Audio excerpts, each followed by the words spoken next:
Well, the Pixar selection was pretty good overall, although the Disney computer animated selection was a mixed bag overall.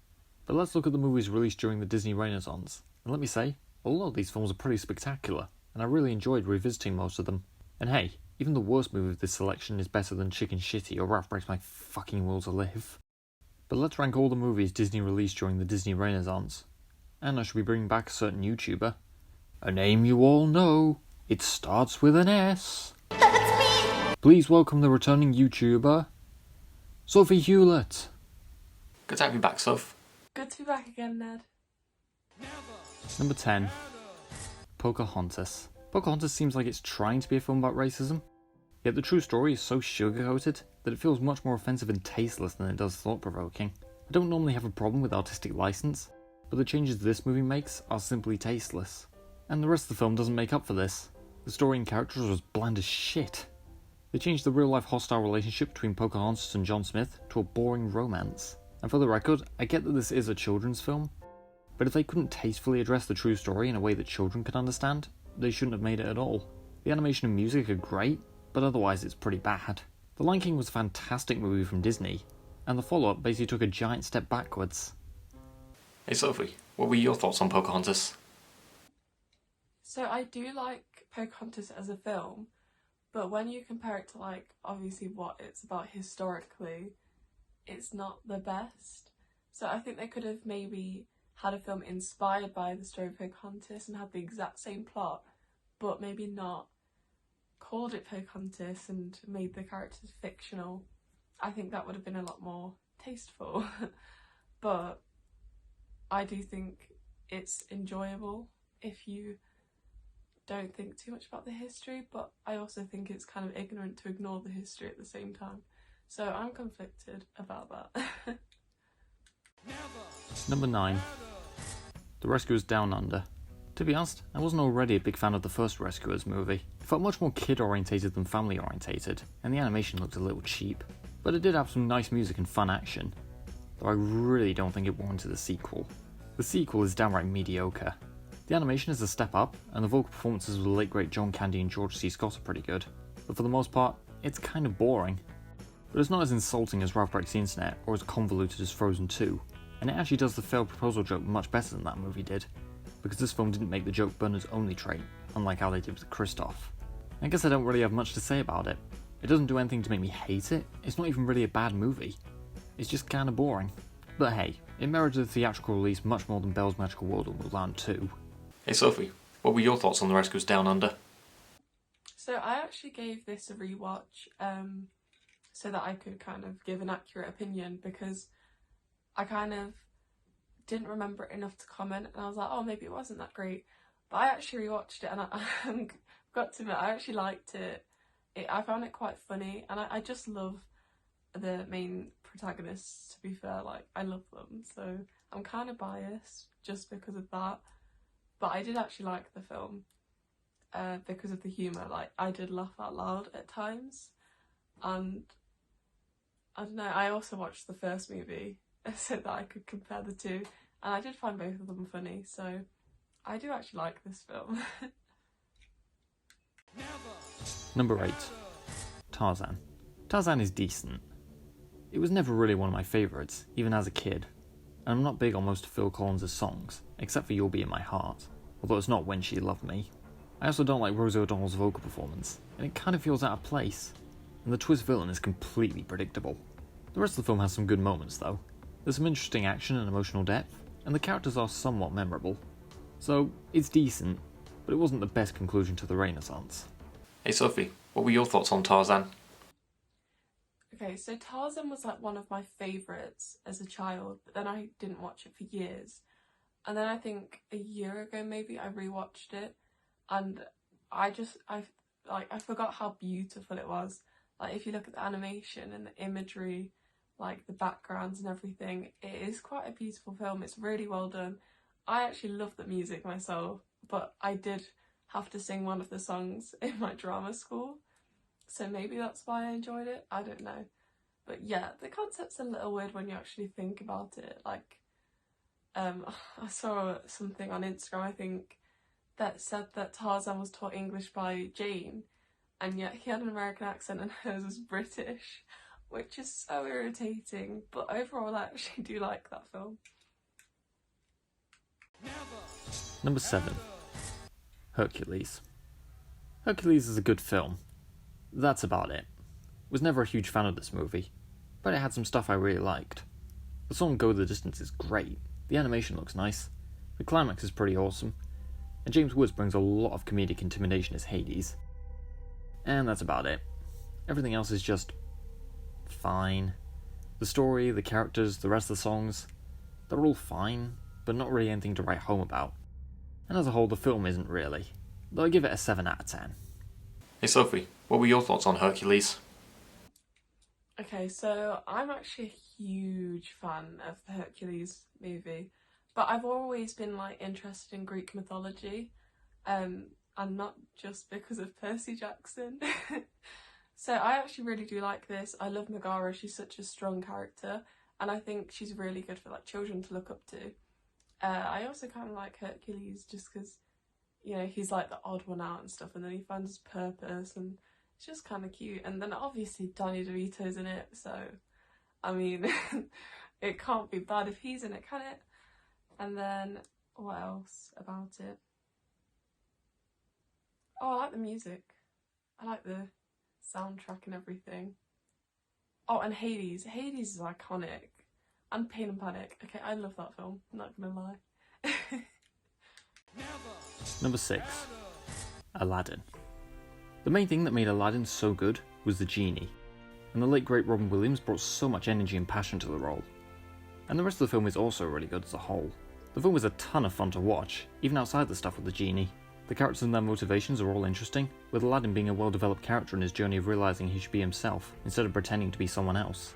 His tactics and what he does, including stealing food, tricking the genie into getting him out of the cave without using any of the wishes, and getting rid of Jafar at the end, showcases high levels of intelligence as well. Yeah, we do get an argument between him and the genie, which follows with him realising the errors of his ways, but it does also give him some compelling character development. The songs are also great. A Whole New World is brilliant and definitely deserved the Oscar. The lyrics and melody are great, and the song sequence just provides so much atmosphere. And the genie songs are just so fast-paced and fun, and they allow the animators to have fun with the art style, which they really embrace, and overall just so appealing visuals.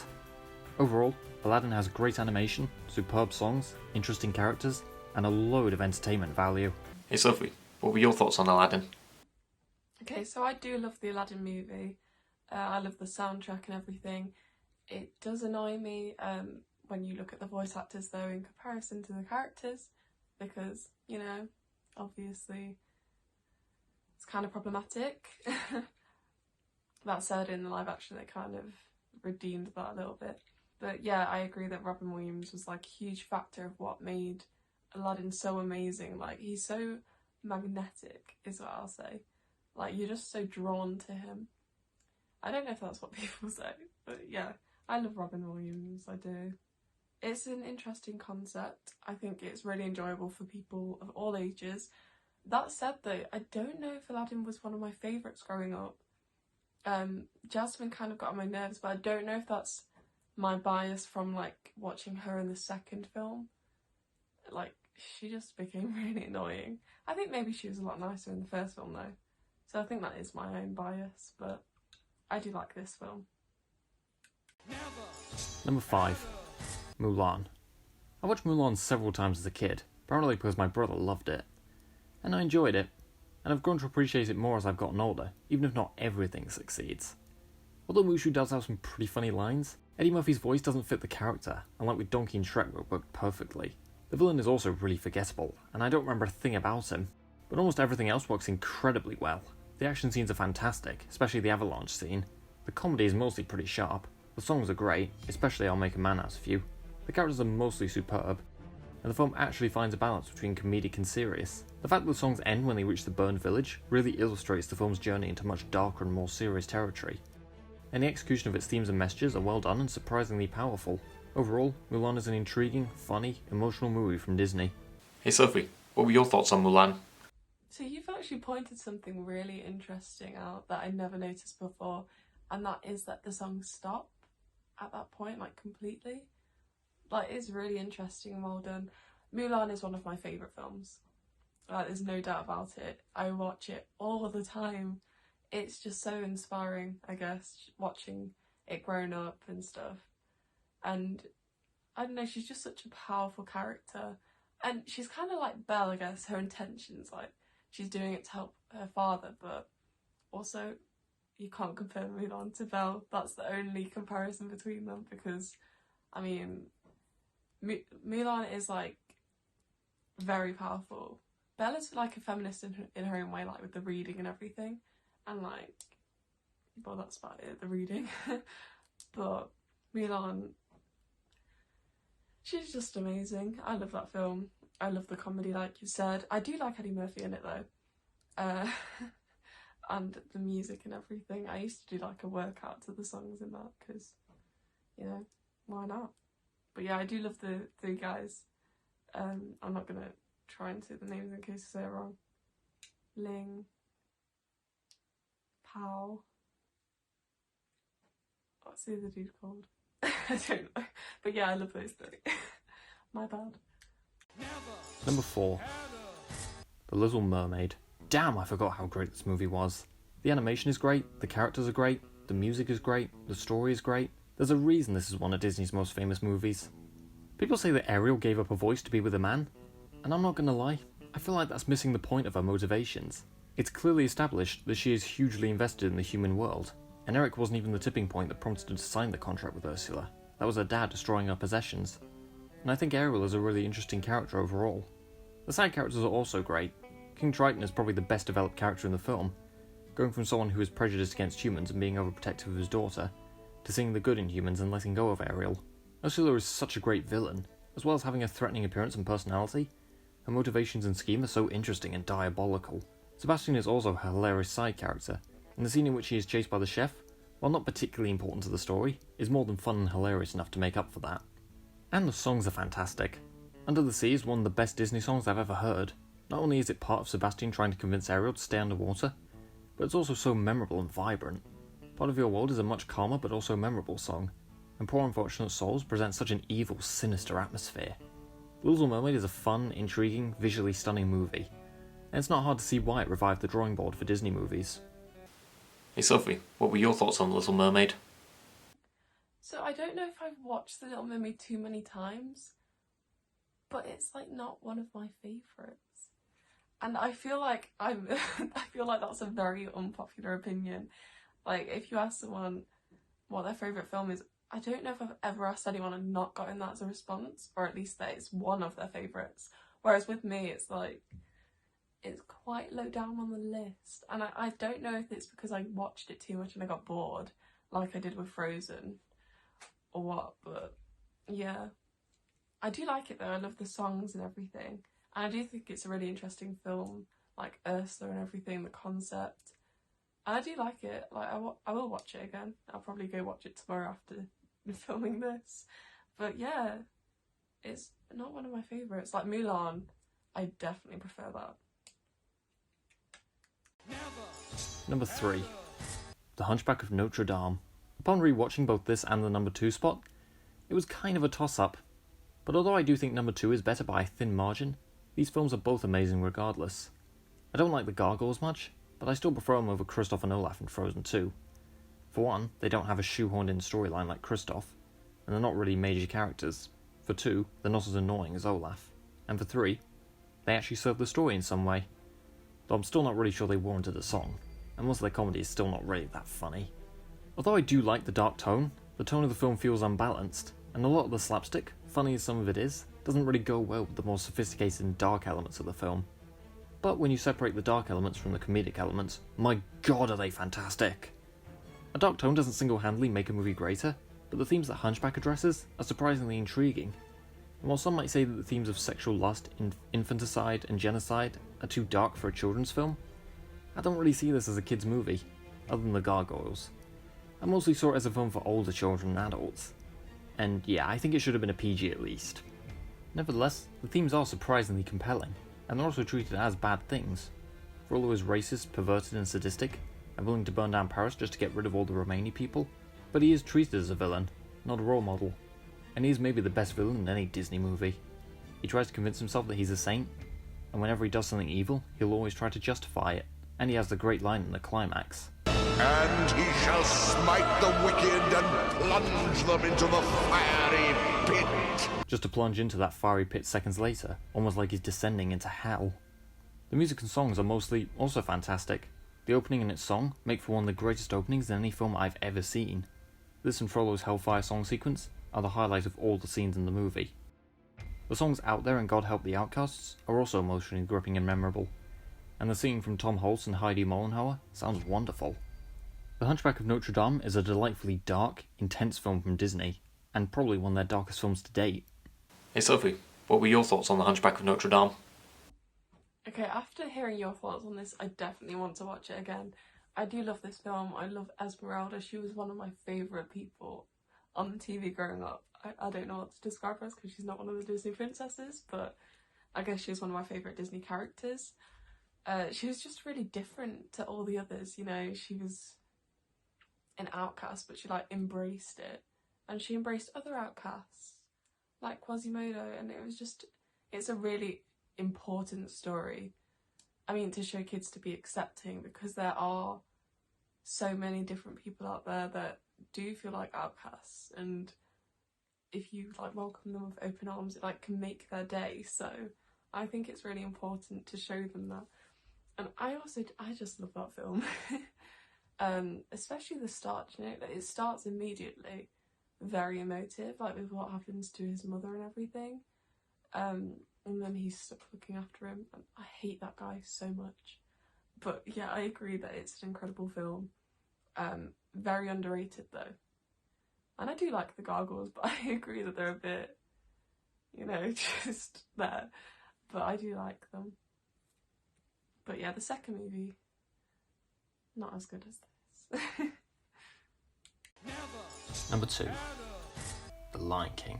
In my best movies video, I called The Lighthouse the 2001 A Space Odyssey of the 21st century, although I may shift that title more towards Cloud Atlas upon further thought. The Lion King would probably be the 2001 A Space Odyssey of Disney movies. While it's not the best one, it's probably the biggest and grandest. My god, does this film feel big and intense. Whereas I do have a few problems with the film, including a few plot holes, and the song Can You Feel the Love Tonight, which I hate. Especially given that Simba and Nala bicker immediately after their wild night together. But everything else is so good. The animation is detailed and features a fitting colour palette for the darkness of Scar's reign of terror in the Elephant Graveyard, versus the brightness of everything else.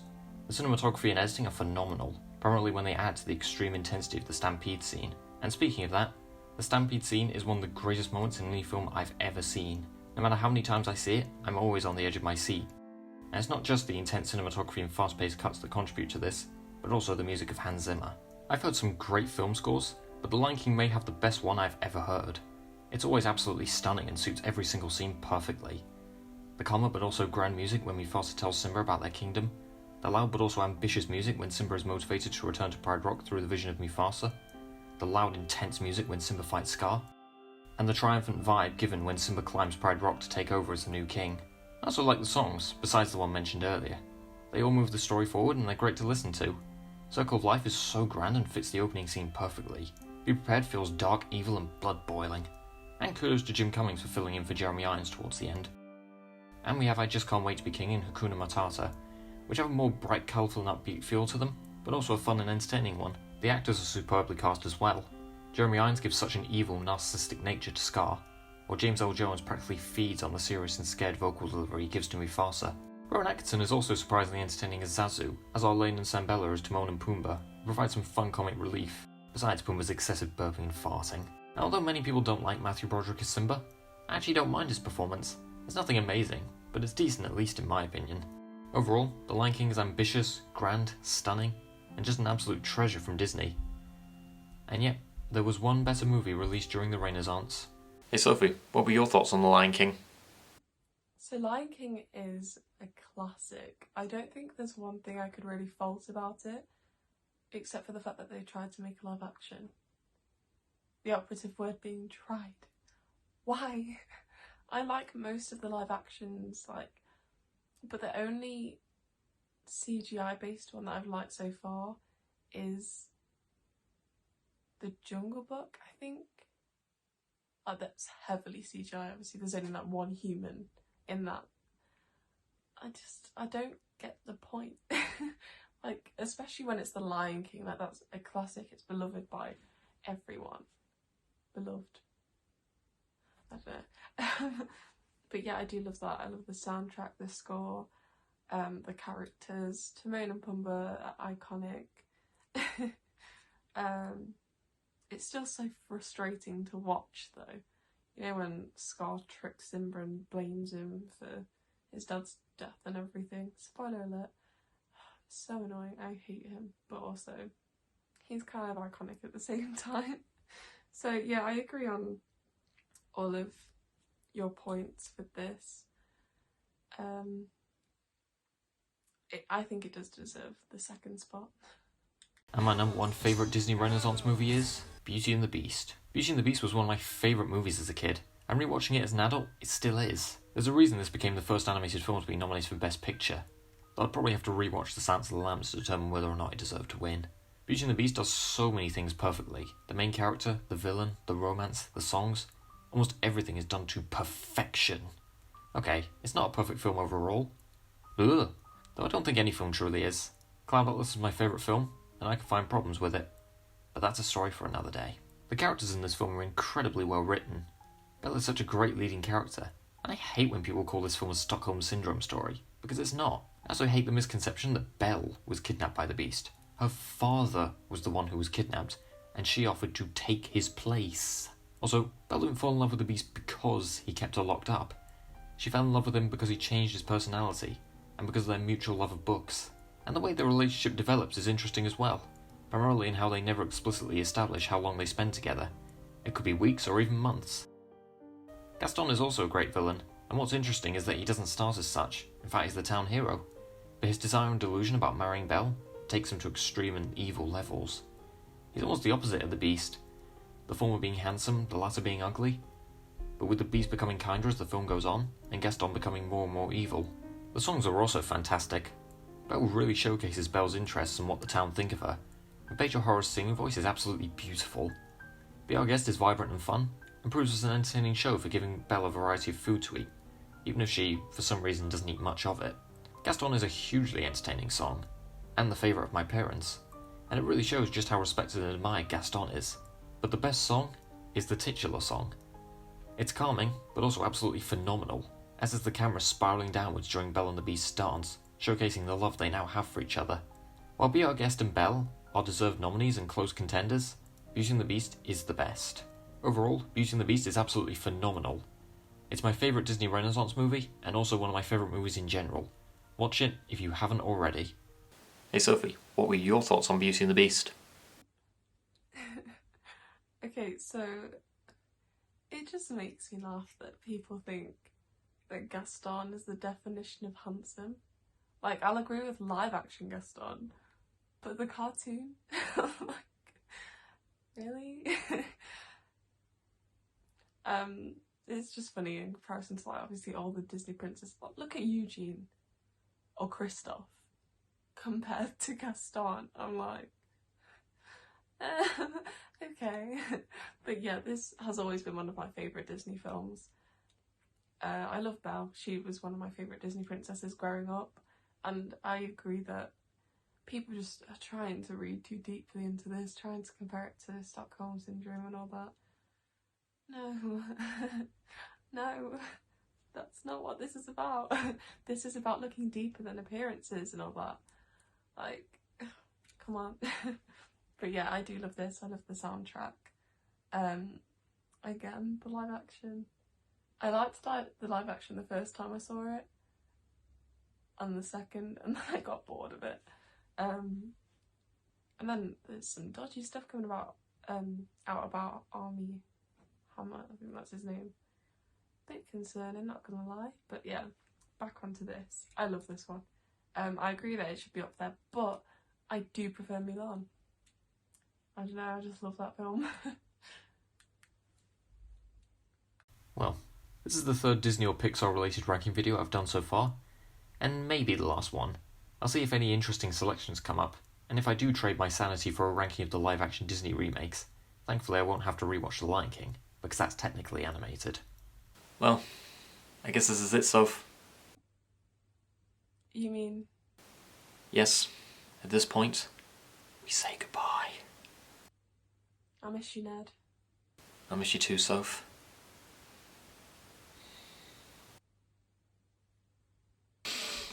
Of course it's not goodbye.